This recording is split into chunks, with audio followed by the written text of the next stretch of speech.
Bonjour à tous, donc nous revoici pour un tirage des énergies du week-end du 25 et 26 février 2023, c'est bien cela. Alors je vais devoir essayer de faire vite parce que j'ai vraiment pas beaucoup de temps, je suis désolée en ce moment, hein, c'est toujours problématique le temps pour moi, mais bon, d'ici quelques semaines ça va se réguler, ça va se calmer et je pourrai reprendre, excusez-moi, le truc qui... Pardon. Je vais reprendre le rythme normal d'ici quelques semaines. Mais pour l'instant, on va essayer de faire vite. Donc, je vous rappelle le principe, hein, je vous montre d'abord des cartes du Dixit, vous en choisissez une. Celle qui vous semble le mieux correspondre. Donc, vous regardez la carte, et puis après, je vais vous l'expliquer. Vous voyez celle qui vous correspond le mieux, soit visuellement, soit sur les explications que je vais vous donner. Et après, vous n'aurez plus qu'à vous reporter au tirage des énergies du week-end qui correspond à la carte que vous aurez choisie. Allez, c'est y part pour les explications. La première carte où nous voyons, donc c'est un renard qui visiblement a volé un œuf. Donc on est sur un personnage quand même qui a fait un truc pas très très bien. Et puis, en fait, il commence à se dire: «Tiens, il y a un truc qui est chelou», et effectivement, il a là un petit chat qui est en train de le suivre. Moi, ça me fait vraiment penser à l'arroseur arrosé. C'est-à-dire, on a fait quelque chose de pas bien, mais c'est enfin, bien mal acquis ne profite jamais. C'est-à-dire que ça risque un peu de nous retomber dessus.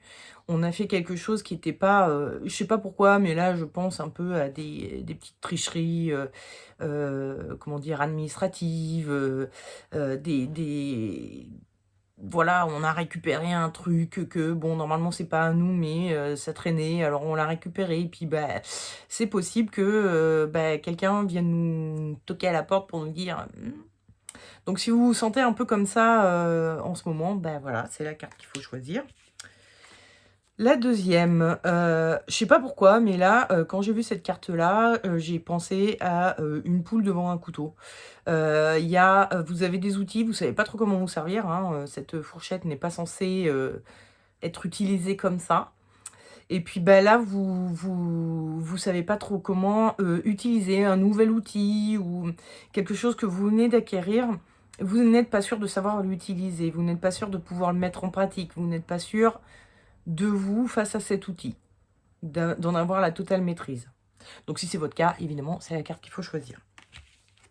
Et enfin, la dernière carte, où nous voyons donc, il y a cette trappe là, où on sent que, bah, là-haut c'est lumineux et on va dans quelque chose qui est moins lumineux.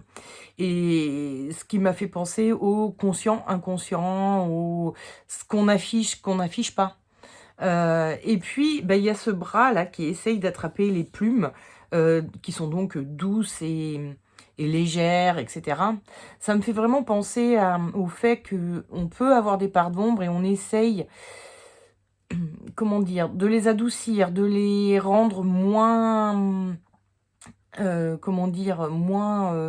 Moins dures, moins, culpabilisantes. On essaye de trouver, qu'est-ce qu'il y a de doux et de beau dans nos parts d'ombre.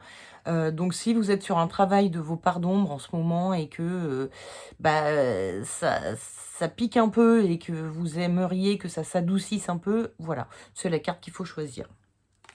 Allez, on va passer au tirage des énergies du week-end de ceux qui auront choisi cette carte pour commencer. L'énergie de votre week-end, c'est l'étoile. Alors avec l'étoile, on est vraiment sur un personnage, qui, est en train de reverser toutes ses liquidités. C'est-à-dire qu'elles sont pas en train de elle est pas en train d'investir, elle est en train de les balancer à la flotte, dans la terre, c'est perdu. Donc il y a vraiment cette notion de vous craignez peut-être un petit peu de reperdre tout ce que vous avez gagné, de façon pas forcément, j'allais dire légale ou honnête, totalement honnête. Il y a, une notion, voilà, de ce qui a été, acquis, gagné, il va falloir reverser et c'est une perte sèche pour vous. Le conseil que vous donne le tarot, c'est la mort et le déconseil, c'est la maison Dieu. Avec la maison Dieu, on est vraiment sur cet effet catastrophique, c'est la fin du monde, j'ai tout perdu, et cetera. Donc évidemment, le tarot vous déconseille d'avoir cette vision-là de la chose. Il vous conseille au contraire d'être dans l'esprit de la mort qui cultive son jardin. Donc, mais qui est en train de travailler. C'est-à-dire que ce que vous avez acquis de façon un peu facile, et pas très honnête éventuellement, en fait, vous pouvez l'acquérir de façon très honnête en travaillant tout simplement. Et le tarot vous conseille enfin, vous dit que tout ce que vous avez perdu, vous pouvez le regagner, mais juste en travaillant.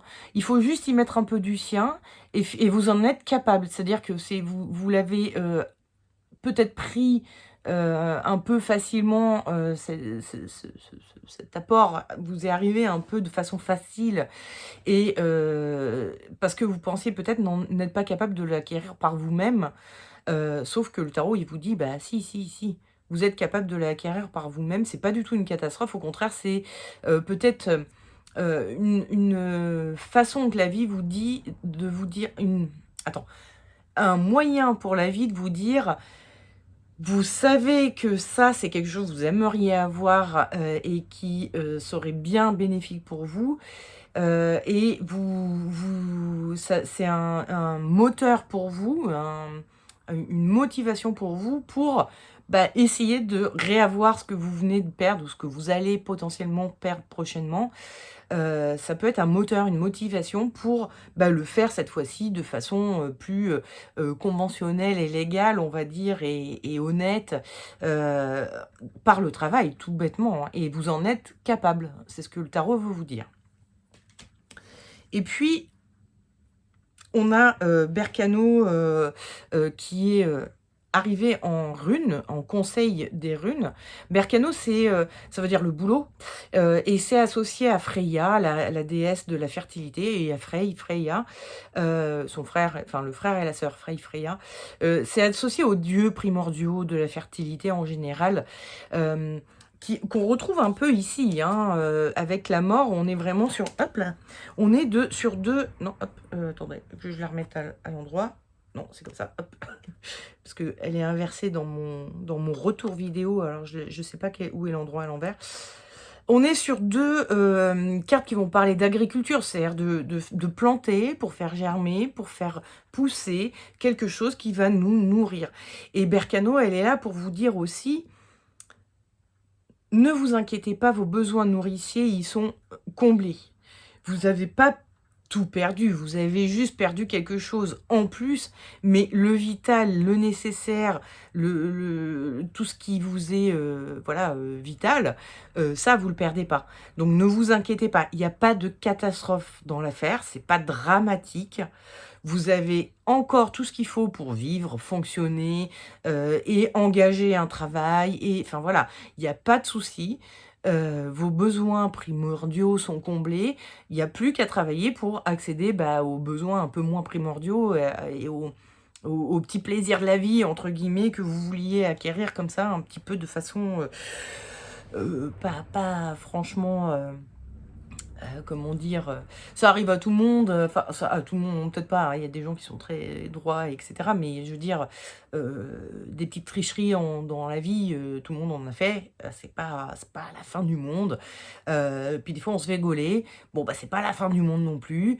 Il suffit de voilà, hein, à un moment donné ça nous fait comprendre que, bah, oui, effectivement, bien mal acquis ne profite jamais, hein, donc et que, beh, finalement, pour acquérir des choses, il faut le faire de façon, voilà, honnête, et il faut que ce soit à la sueur de notre front, quoi. Donc voilà, hein, ne vous inquiétez pas, il y a pas de drame. C'est surtout ça le message du tarot. Il y a pas de drame, et tout ça, vous pouvez le récupérer juste en bossant un petit peu. Voilà, allez, passons au tirage des énergies du week-end de ceux qui sont, comme une poule devant un couteau, qui viennent d'acquérir ou qui ont un outil, qu'ils ont, mais ils savent pas bien comment s'en servir. Et en énergie de votre week-end, bah, on a la force, hein, qui est vraiment la carte de la maîtrise des choses. Donc en fait, ce week-end, vous allez peut-être être en train de vous allez chercher à, compléter votre maîtrise de cet outil. Vous l'avez, mais vous essayez de le mettre en pratique, de l'appliquer, de voir comment vous pouvez le maîtriser mieux que ça. Vous cherchez la maîtrise de l'outil. Le conseil que vous donne le tarot, c'est le pape, et le déconseil, c'est l'amoureux. L'amoureux, c'est un personnage qui est, vous voyez, c'est lui, et il est entouré de ces 2 femmes et voire même de ce personnage et qui que tout le monde lui parle, tout le monde lui donne des conseils, tout le monde lui dit ce qu'il doit faire, tout le monde voilà et en fait, c'est peut-être encore plus perturbant d'avoir tout le monde qui nous explique comment faire, comment maîtriser, comment machin, machin, machin. C'est pas, à conseiller. On vous conseille au contraire d'être dans l'énergie du pape qui au contraire de ce personnage qui est entre les 2 autres, il est au-dessus des 2 autres. Il explique aux 2 autres: «Bah, voilà, cet outil, il fonctionne comme ça. C'est comme ça qu'il faut l'utiliser». Il est plus dans une posture d'enseignant, c'est-à-dire qu'il reçoit pas les conseils, mais il va donner les conseils. Et effectivement, quand on acquiert un outil, bah, il y a d'abord la connaissance à acquérir, après il y a la pratique à faire, ce que vous essayez un petit peu de faire ce week-end et puis enfin, il y a, expliquer l'outil, faire une démonstration, essayer d'enseigner un peu cet outil qui est une façon d'attraper une maîtrise supérieure à l'outil. Donc vous avez besoin peut-être, l'étape à laquelle vous en êtes, c'est peut-être celle de l'enseignement. Donc le tarot vous conseille de plutôt que de chercher à attraper des connaissances, il vous dit: «Non, régurgitez vos connaissances et vous verrez en régurgitant vos connaissances là où sont les points, vos écueils éventuels et puis surtout vous allez, comment dire? L'intégrer d'une façon nouvelle, cet outil, qui vous permettra de le maîtriser encore mieux». Le, conseil que vous donnent les runes, c'est Ourouz. Ourouz, c'est le roc, hein, donc ce bovin, qui a disparu, mais qui était très puissant. C'est pas une petite vache, hein, c'est vraiment un bon gros bestiau, et qui a, ces notions de stabilité. En fait, Ourouz, elle est là pour vous dire: «Finalement, vous avez déjà une très, très bonne base». Vous croyez ne pas maîtriser, vous croyez être, un peu, la poule devant le couteau, mais finalement, vous maîtrisez totalement l'outil et vous êtes en capacité, d'une de l'utiliser et de 2 de l'enseigner. C'est ce que vous dit le tarot. Vous pouvez et l'utiliser et l'enseigner. Mmh, prenez un peu confiance en vous, voilà.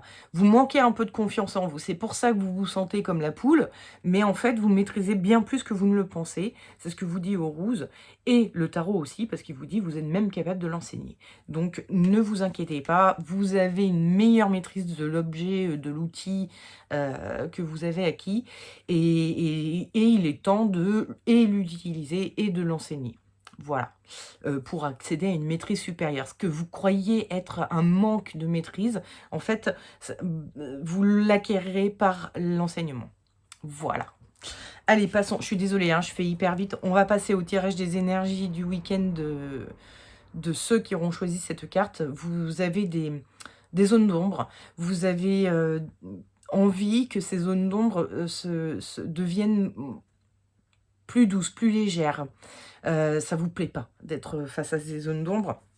Et effectivement, en énergie de votre week-end, nous avons l'impératrice, pardon, qui est un personnage, quand on la regarde, on voit qu'elle enfin moi je vois de l'agacement.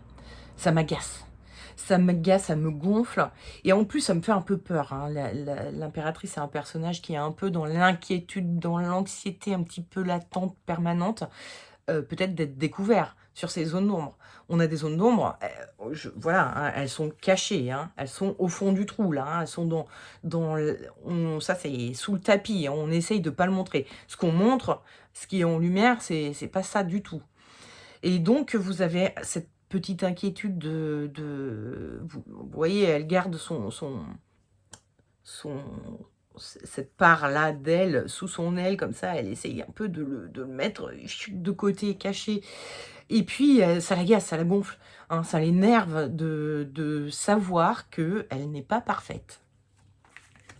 Le conseil que vous donne le tarot, c'est tempérance et le déconseil, c'est la lune.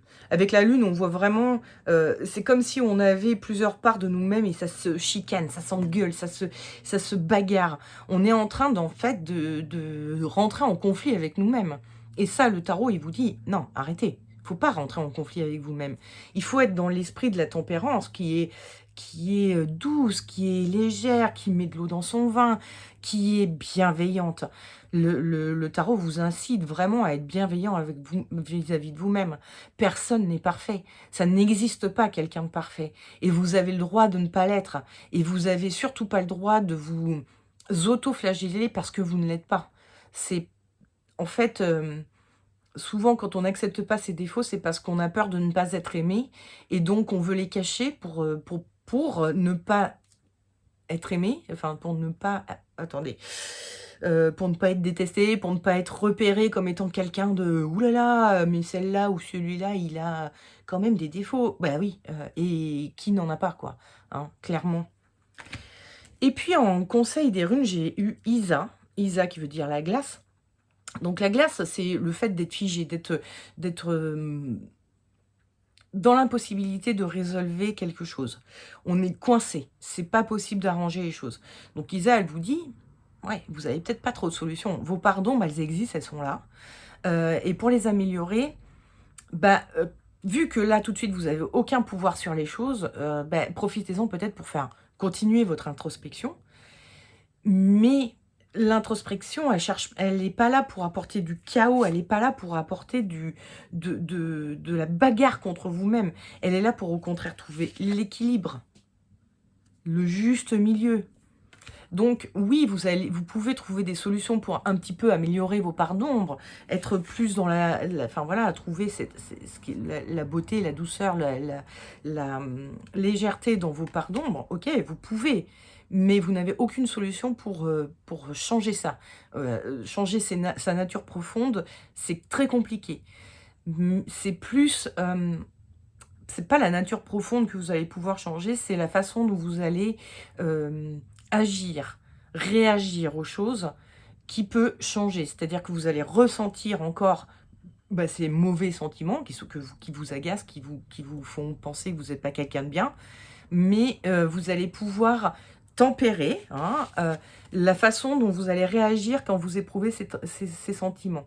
Et donc Isa vous invite à accepter, clairement, à accepter l'état de fait. Vous éprouvez des sentiments qui sont pas cool, OK. Tout le monde en éprouve, OK. Et vous pouvez juste travailler, en acceptant ça, vous pouvez arriver à travailler un tout petit peu seulement sur, bah, la façon dont je réagis. OK, je suis en colère face à un truc, débile, on va dire.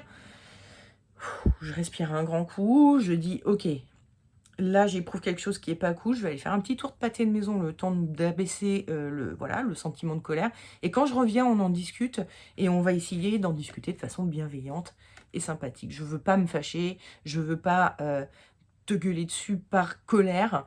Je veux, comprendre d'où vient cette colère et de fait, essayer d'en discuter avec toi d'une façon qui va faire qu'on va trouver un compromis, on va trouver une solution, on va trouver voilà, mais pas, dans l'agressivité, voilà. On peut être en colère, mais on peut l'exprimer de façon bienveillante et sans agressivité. Donc c'est là-dessus que vous devez travailler, sur la façon dont vous allez laisser vos émotions, vous faire agir. C'est juste là-dessus. Par contre, l'émotion, vous ne pourrez pas l'empêcher d'arriver. Isa vous le dit. Voilà. Bon, bah écoutez, j'espère que vous allez passer un excellent week-end. Et puis, je vous dis éventuellement la semaine prochaine, si je le peux, pour un prochain tirage des énergies du week-end ou une autre vidéo, on ne sait pas. Franchement, je ne sais pas. Je ne peux rien vous dire de plus. Je vous fais des gros bisous et je vous dis à tout vite. Ciao, ciao.